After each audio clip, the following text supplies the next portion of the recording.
सुंदरपुर के जंगल में कई समय से बारिश हो रही थी। बारिश की वजह से सारे पक्षी अपने घरों में ही थे। वो अनाज लेने के लिए कहीं बाहर नहीं जा पा रहे थे। इस बात से वो सभी बहुत परेशान थे। अरे, ये बारिश कितनी ज़ोर से हो रही है। अब तो हमारे पास खाने का अनाज भी ख़त्म हो गया। अब मैं आगे क्या करूँगी? मुझे अपने बच्चे को बचाए रखने के लिए अनाज की ज़रूरत है।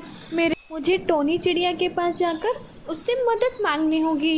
ये कहकर लाडो टोनी के घोंसले की तरफ चली जाती है और थोड़ी ही देर में वो टोनी के घोंसले के पास पहुंच जाती है। टोनी, जल्दी से दरवाज़ा खोलो, मैं लाडो। ये सुनकर टोनी दरवाज़ा खोल देती है। अरे लाडो, तू यहाँ पर क्यों आई है? लाडो, मेरा इस बारिश में अनाज ख़त्म हो गया है और बच्चों का भी अंडे से बाहर होने का समय आ गया है। तुम मुझे थोड़ा सा अनाज दे दोगी? अरे लाडो, मैं भी खुद तुम्हारी तरह परेशान हूँ। मेरे पास भी ज़्यादा अनाज नहीं है। मैं तो खुद कई दिनों से भूखी हूँ। ऐसा करते हैं, हम दोनों मिलकर मीनू मौसी के घर पहुँचते हैं। हो सकता है उनके पास कोई अनाज हो और वो हमारी मदद कर दे। ये कहकर दोनों मीनू मौसी के घर की ओर निकल जाती हैं और थोड़ी ही देर में मीनू मौसी का घर भी दिखाई देता है। मीनू मौसी, मीनू मौसी, दरवाज़ा खोलो, हम लाडो और टोनी हैं। मीनू मौसी थोड़ी ही देर में दरवाज़ा खोल देती है। अरे क्या हुआ? तुम दोनों इतनी परेशान क्यों हो और इतनी बारिश में तुम मेरे पास क्यों आई हो? अरे मौसी, हम दोनों भूख से बहुत परेशान हैं। हमारा अनाज भी ख़त्म हो गया है। हमारे पास खाने के लिए कुछ भी नहीं है, इसलिए हम आपके पास मदद मांगने आए हैं। वो बात तो ठीक है, लेकिन मेरे पास भी ज़्यादा अनाज नहीं है। पर हाँ, इतना अनाज तो है कि हम आज का खाना खा सकते हैं। और ये बोलकर मीनू मौसी उन दोनों के सामने अपना खाना रख देती है और तीनों उस खाने को खा लेते हैं। आज का तो काम हो गया, लेकिन अब हम और खाना कहाँ से लाएंगे? ये बारिश तो रुकने का नाम ही नहीं ले रही है और जैसा कि हमारे तो बच्चों का भी निकलने का समय हो गया है, हमें अनाज की बहुत ज़रूरत है। अरे मीनू मौसी, घबराइए मत, मेरे पास एक आइडिया है। क्यों ना हम लोग बाहर जाकर अनाज ले आते हैं। मैंने एक अनाज का खेत देखा हुआ है, वहाँ पर हमें अनाज ज़रूर मिल जाएगा। अरे लाडो, ये बात तो ठीक है, लेकिन अगर हम तीनों अनाज लेने के लिए चले जाएंगे तो हमारे अंडों का क्या होगा? अरे हाँ मौसी, ये तो मैंने सोचा ही नहीं। अगर हम तीनों चले जाएंगे तो हमारे अंडों की सुरक्षा कौन करेगा? हो सकता है कोई हमारे अंडे चुरा कर ले जाए। इसलिए मौसी, हम एक काम करते हैं, मैं और टोनी हम दोनों अनाज लेकर आते हैं। आप हमारे अंडों की रक्षा करना और हम आपके लिए भी अनाज लेकर आ जाएंगे। तीनों चिड़िया आपस में अपनी बातें कर ही रही थी कि बाहर दुष्ट कौवा उनकी बातें सुन रहा था। अरे वाह, आज तो अंडे खाने को मिलेंगे। ये सारी चिड़िया तो खाना लेने के लिए बाहर जाएंगी और मुझे बहुत ही स्वादिष्ट अंडे खाने को मिलेंगे। मैं अपने घर जाकर इसके बारे में योजना बनाता हूँ कि मुझे ये अंडे कैसे खाने हैं। ये कहकर कौवा अपने घर चला जाता है। एक बात तो है, मैं अकेला तो इन सब चिड़ियों का मुकाबला नहीं कर सकता। इसके लिए मुझे अपने दोस्त की मदद लेनी होगी और मैं उसी के साथ अंडे चुराने की युक्ति बनाऊंगा। अरे चील भाई, मैं तुम्हारे लिए एक मस्त प्लान लाया हूँ। तुम्हें अंडे खाने को मिलेंगे। जैसा मैं तुमसे कहता हूँ वैसा ही करना। क्या कह रहा है तू? अंडे? मुझे बहुत समय हो गया अंडे खाए हुए। ठीक है, जैसा तू कहता है मैं वैसा ही करूँगा। लाडो और टोनी चिड़िया अनाज लेने के लिए खेत के पास पहुंच जाती हैं और तभी उन दोनों की नज़र पास में बैठे हुए चील के पास जाती है, जो बहुत देर से वहाँ पर बैठा हुआ था। अरे लाडो, देखो, वहाँ पर चील बैठा हुआ है। अगर हम अभी अनाज लेने के लिए गए तो ये पक्का हमें मार देगा और मारकर खा जाएगा। हम अनाज लेने अभी नहीं जा सकते हैं, हमें इसके जाने का इंतज़ार करना होगा। हाँ, तुम सही कह रही हो टोनी चिड़िया, हम अभी नहीं जा सकते। अगर हम अभी गए तो ये हमें मार डालेगा।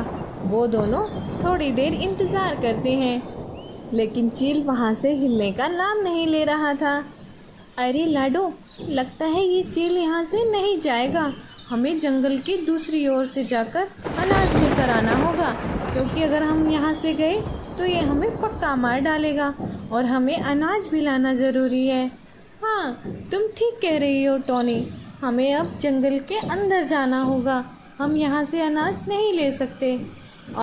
ये कहने के बाद दोनों थोड़ी देर और इंतज़ार करती हैं और चील के ना जाने पर फिर वो वहाँ से निकल आती हैं और जंगल की ओर निकल जाती हैं अनाज लेने के लिए।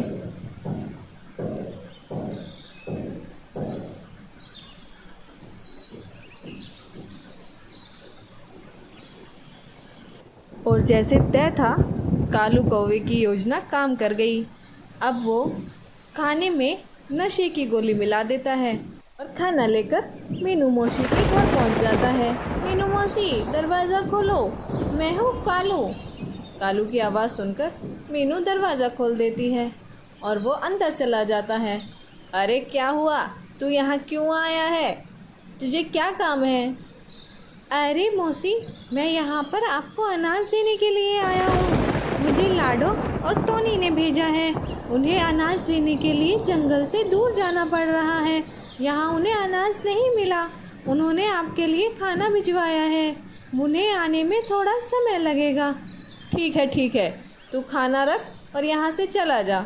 और ये कहकर कालू पास में जाकर बैठ जाता है। अरे वाह, ये तो लाडो ने बहुत अच्छा किया। मुझे तो भूख भी बहुत लग रही थी। अब मैं थोड़ा सा खाना खा लेती हूँ, तब तक लाडो और टोनी भी आ जाएंगी। ये कहकर मीनू मौसी उनमें से अनाज खा लेती हैं और जैसा कि उसमें दवाई डाली हुई थी, उसका असर भी शुरू हो जाता है और मीनू मौसी नींद में हो जाती हैं। मीनू मौसी को नींद में देखकर कालू कौवा मौके का फ़ायदा उठाकर घोंसले के अंदर आ जाता है और वहाँ से सारे अंडे लेकर अपने घोंसले में चला जाता है।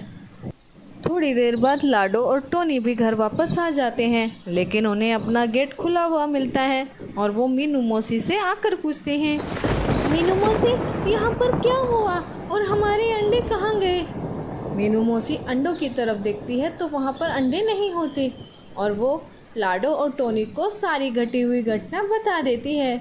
ये ज़रूर दुष्ट कौवे का काम है। उसने मुझे खाने में कुछ मिलाकर दिया और वो सारे अंडे लेकर यहाँ से चला गया। हमें जिस बात का डर था वही हुआ। हमारे अंडे पता नहीं कहाँ होंगे। हमारे बच्चे तो आने से पहले ही मर जाएंगे। पता नहीं वो दुष्ट अंडे लेकर कहाँ गया होगा। अरे टोनी, तुम चिंता मत करो, मैं जानती हूँ वो अंडे लेकर कहाँ गया होगा। अब हमें वहाँ से अपने अंडे वापस लेकर आने हैं। इसके लिए मेरे पास एक योजना है। हम लाडो दोनों को अपनी योजना के बारे में बता देती है और उधर चील और कौवा अंडों को देखकर बहुत खुश हो रहे थे। अरे वाह, देखा, मैंने तुमसे कहा था ना, आज तुम्हें बहुत अंडे खाने को मिलेंगे। अरे वाह कालू, मैं तो तुम्हें मान गया। इतने सारे अंडे तुमने मुझे लाकर दिए, मैं खुश हो गया। वो दोनों खुशी से पागल हो रहे थे। तभी तीनों चिड़िया आकर उन दोनों की आंख पर मिट्टी फेंक देती हैं और उनकी आंखें जलन करने लग जाती हैं। अरे ये क्या हो रहा है मेरी आंखों को? अरे मेरी आंखें बहुत दुख रही हैं, मुझे बचाओ। मेरी आंखों में किसने क्या डाल दिया? अरे मेरी आंखें बहुत दुख रही हैं, मेरी कोई मदद करो। अरे मेरी कोई मदद करो, मेरी आंखों में किसने डाल दी है मिट्टी? कालू और चील दोनों दर्द के मारे चिल्ला रहे थे। उन्हें मदद की ज़रूरत थी। कोई हमारी मदद करो, कोई हमारी मदद करो, ये कहकर दोनों आपस में लड़ने लगे और दोनों की आपस में टक्कर हो गई। टक्कर लगने की वजह से दोनों ज़मीन पर नीचे गिर गए। तभी तीनों ने आकर उनकी खूब पिटाई की और वहाँ से अपने अंडे लेकर अपने घोंसले की ओर निकल आई।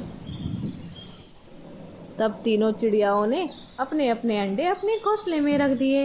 इस तरह उन्होंने अपने अंडों को बचा लिया। देखा आप लोगों ने, तीनों अपनी सूझबूझ और समझदारी से अपने अंडों को वापस ले आई। आपको ये कहानी कैसी लगी कमेंट में ज़रूर बताइएगा और इस वीडियो को ज़्यादा से ज़्यादा शेयर ज़रूर कीजिएगा। तब तक के लिए बाय बाय, मिलते हैं अगली वीडियो में।